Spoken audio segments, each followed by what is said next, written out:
Vasili Arkhipov. He is the man who single-handedly prevented a full-scale nuclear war, making him, arguably, the single most important figure in history to have saved the world. We often hear the headline, "The man who refused to press the button."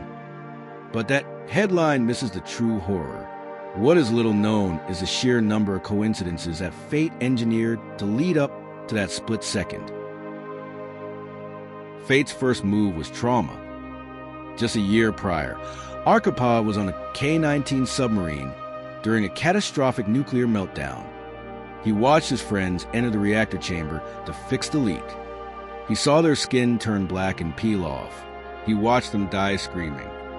This is crucial. Arkhipov did not fear war, but he had seen exactly what radiation does to a human body. He was immunized against the glory of nuclear combat.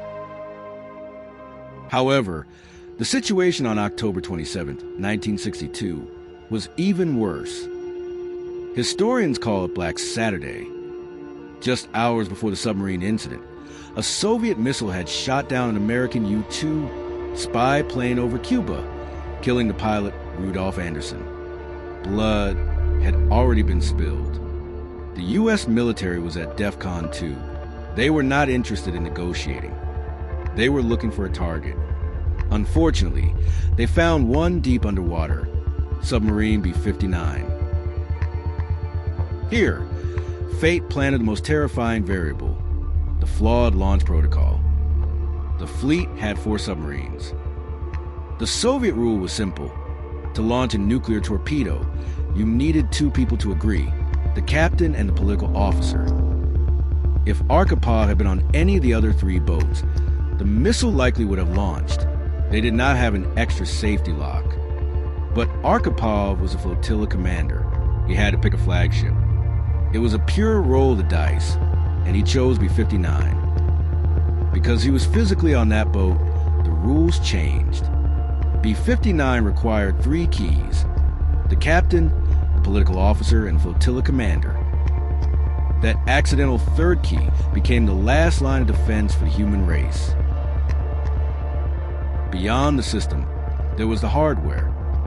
The Soviet Foxtrot-class submarines were designed for the Arctic. Their heavy hull insulation was built to keep heat inside. But Moscow sent them to the tropical Caribbean.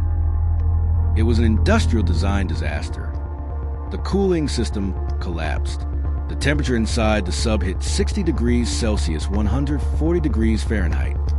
The officers stripped down to their underwear. Carbon dioxide levels skyrocketed. The crew wasn't just stressed, they were being poisoned by the air, fainting at their posts. The crisis was triggered by a breakdown in communication. The U.S. Navy dropped signaling depth charges to force the subsurface. Secretary of Defense Robert McNamara had actually informed Moscow, "We will use practice charges as a signal."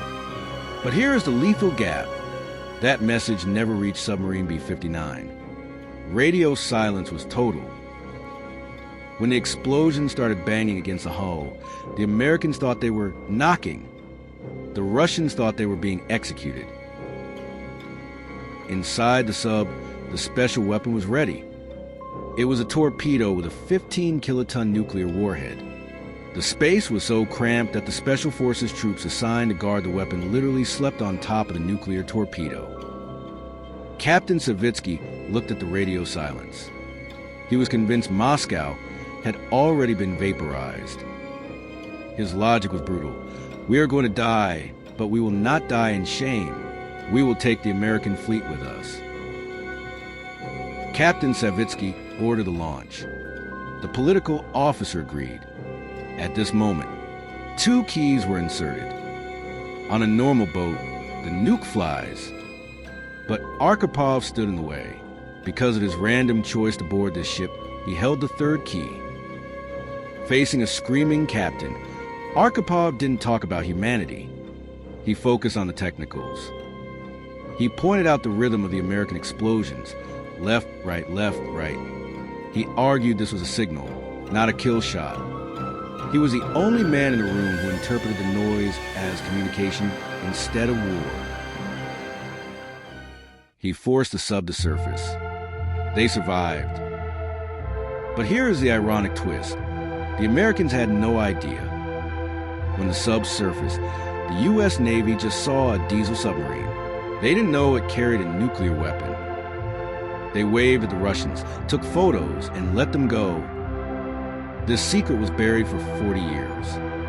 It wasn't until a conference in Havana in 2002 that an old Russian officer stood up and told the Americans, "By the way, that submarine, it had a nuclear torpedo, and the captain wanted to fire it." The Americans in the room went pale. They realized, for decades too late, how close they had come to extinction.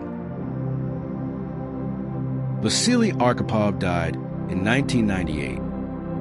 He died believing he was a failure, because that is how the Soviet Union treated him. But the facts are clear.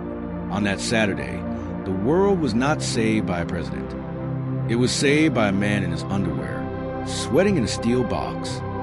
We are here today only because he made a random choice to board that specific ship, and then decided to trust his gut instead of his orders.